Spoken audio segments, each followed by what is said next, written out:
हमें एक शादी में जाना था। किसी दूर की पहचान वाले की शादी थी, इसलिए हम सारे रिश्तेदारों को नहीं जानते थे। मेरे बच्चों ने मुझे एक कुर्सी पर बिठा दिया और वह अंदर उन लोगों से मिलने चले गए। मैंने देखा सामने एक लड़का रोए जा रहा है। मुझे बड़ा अजीब लगा। मैंने सोचा शायद इनका कोई खास रिश्तेदार हो और कुछ नाराज़गी हो। मैंने पूछा, ये जिनके यहाँ शादी है उनसे तुम्हारा कोई खास रिश्ता है क्या? उन्होंने मेरी ओर देखा, बोला हाँ, खास तो नहीं कह सकते मगर पहचान वाले हैं। तो मैंने कहा फिर रोने की क्या बात है, कुछ गलत हुआ है क्या? वह बोला हाँ आंटी, गलत तो हुआ है पर वह मुझसे ही हुआ है, मुझसे बहुत गलत हो गया। मैंने कहा ऐसा क्या हुआ जो तुम किसी दूसरे की शादी में आकर रो रहे हो? उस बात का एहसास तुम्हें यहाँ आके हुआ है?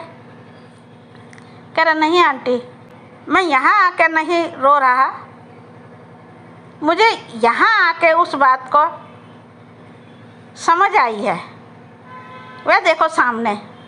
सामने? हाँ, तो बैठे हैं बुजुर्ग, आपस में खाना खा रहे हैं, प्यार से बोल रहे हैं, इसमें रोने वाली क्या बात है? वे तुम्हारे कुछ लगते हैं क्या? नहीं नहीं नहीं आंटी, मैंने उन्हें पहली बार देखा है, मगर मैं वहीं बैठकर खाना खा रहा था। वे दोनों सगे भाई हैं, मगर उनका प्यार देखकर मुझे बड़ा रोना आया। उनमें छोटा भाई बार बार पूछ रहा था, भैया ये चीज़ वहाँ पर है, तुम्हें पसंद है, ले आऊँ क्या, खा लोगे? और बड़ा भाई उससे कहता, अरे हाँ ले आ, अगर मैं नहीं खा पाया तो तू खा लियो, ले आ। फिर वह छोटा भाई आके बताता, भैया तुम्हारी पसंद की ये चीज़ भी है, ले आऊँ क्या, खा लोगे? फिर बड़े का यही जवाब होता। मुझे उन दोनों को बात करते हुए, प्यार से बोलते हुए अब देखकर अपने भाई की याद आ गई। मैंने कहा भाई की याद आ गई, कहीं दूर गया है क्या? नहीं आंटी, मेरे माँ बापों ने बड़ा अच्छा मकान बनवाया था और हम दोनों भाइयों के लिए इस तरीके से बनवाया था कि उसके आंगन में हमारे बच्चे खेल कूद सकें, मगर हमने दोनों ने मिलकर उसके बीच में दीवार खिंचवा दी और हमारा आना जाना बंद हो गया। वह दूसरी तरफ से जाता है, मैं दूसरी तरफ से जाता हूँ।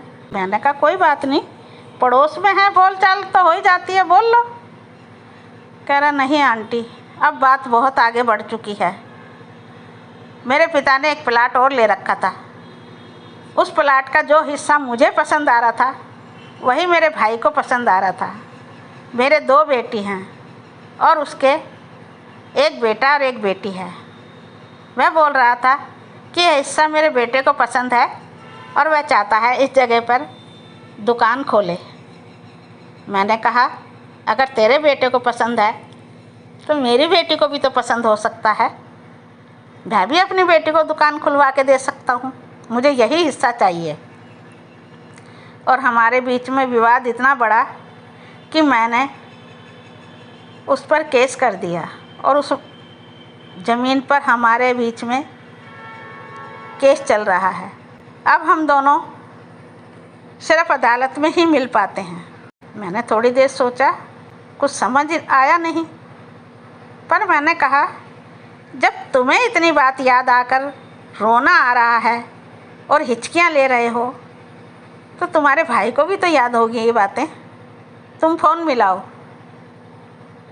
उसने साफ मना कर दिया, नहीं आंटी, मैं किस मुंह से फ़ोन करूँगा, क्योंकि केस तो मैंने ही किया है। मैंने उससे नंबर पूछा और अपने फ़ोन से मिलाया। उधर से आवाज़ आई, कौन? मैंने वह फ़ोन उस शख्स की तरफ कर दिया। वह बोला, भैया मैं। थोड़ी देर सन्नाटा छाया और फिर उधर से आवाज़ आई, छोटे तू? मगर तू रो क्यों रहा है, क्या हुआ? क्या हो गया बता, तू कहाँ है? मैं तेरे पास अभी आता हूँ। तू बता मुझे क्या बात है, क्या हुआ? और वह ज़ोर ज़ोर से और हिचकियाँ लेकर रोने लगा। मैंने उसे सामने देते हुए कहा, बात का जवाब दो। वह बोला, भैया मुझे तुम्हारी याद आ रही थी। अरे बेवकूफ़, तूने तो मुझे डरा ही दिया। मेरी याद आ रही थी तो मैं कौन सा बहुत दूर हूँ, तेरे घर के बराबर में रहता हूँ, जब मर्जी आ जा। उसने कहा, पर भाई मैं किस मुंह से आऊँ? अरे इसी मुंह से आ जा, तू भी तो मेरे बेटे जैसा ही है, आ जा। साथ में खाना खाए बहुत दिन हो गए, चल बैठकर खाना खाते हैं। और वह मेरी ओर देखकर शायद मुझे धन्यवाद देना चाहता था। उसी वक्त चला गया। मेरे दिल में ऐसा लगा जैसे जंजीर की एक कड़ी गिर गई थी और मैंने उठा के वापस जोड़कर वह जंजीर पूरी कर दी। भगवान उन भाइयों को सलामत रखे कि छोटी छोटी बातों में भाई बहनों में विवाद खड़ा हो जाता है, बोलचाल बंद हो जाती है, आना जाना बंद कर देते हैं। रास्ते में अगर मिल भी जाते हैं तो अजनबियों की तरफ मुंह किए बिना ही निकल जाते हैं।